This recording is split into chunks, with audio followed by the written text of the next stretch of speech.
Good morning. My name is Grant Davis. I'll be hosting this week's Foundation 3, and we'll also hear from Vanessa as well. This week we'll be getting into a book that I found a lot of value in. We will also be talking about some tips and some things to think about when moving coverages. And on this week's The Helper series, you will meet Dory. Let's get into it. The book that I read that I found a lot of value in is a book called The Power of Now. It's kind of a hard read for me because it's very soft, and I like nonfiction. It talks about how life is fast and it's easy to get caught up in that mundane daily routine. And it says that you should really appreciate that, because with that daily routine, that means that you've found stability and you can't go forward and you can't go back. So really the only option you're left with is to be grateful for now and the power of now. As a couple of you probably know, Jonathan and Vanessa recently sold their house and they are moving. So here's some things that you need to think about when moving insurance coverages. First, can the organization and the employees handle the change? So that comes down to cost. Can your employees afford it?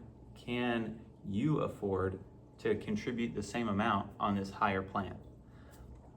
The size of the group matters, because if you have a smaller group, then you may not have the same doors that are open to you as, say, a 50 or 100-man group. Secondly, you need to think about the specifics of the plan. So some people are going to want a lower copay. Some people are going to want a lower deductible.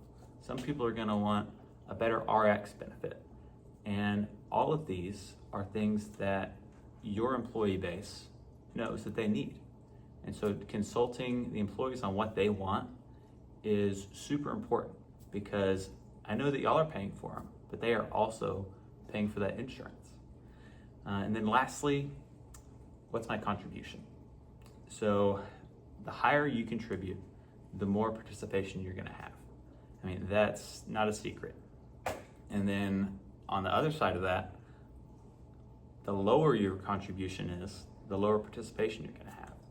And I've seen a bunch of funding structures. I think one that I've fallen in love with recently is contributing based on tenure with the company. I sat down with a prospect who, he said, years 0 through 3, I'll pay 50%. 4 through 6, I'll pay 60%. And then 6 years plus was 75%. And then once you got to 10 years, your medical insurance was free and paid for by the company.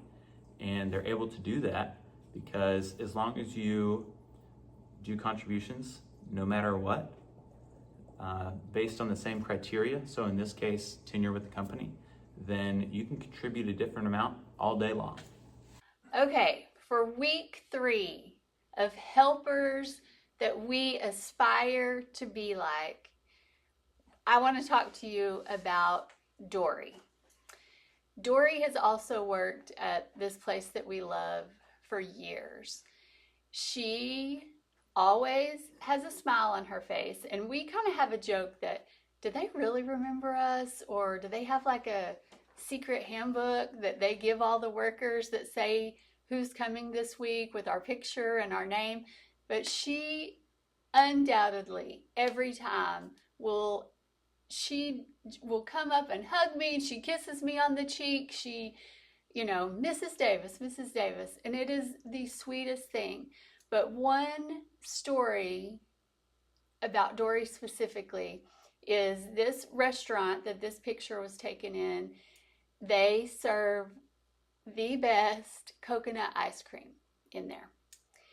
And we were at one of the other restaurants on a night where they did not have coconut ice cream, and they couldn't, for whatever reason, they couldn't get it to the one we were in that night. And she says, tell me what your room number is. So we tell her our room number. The next day, we have a container full of coconut ice cream in our freezer in our room. She did not have to do that. She went above and beyond, and that is just one of the things that we also aspire to do. So let us be the helpers. We want to go above and beyond for you like Dory went above and beyond for us. Give us a call.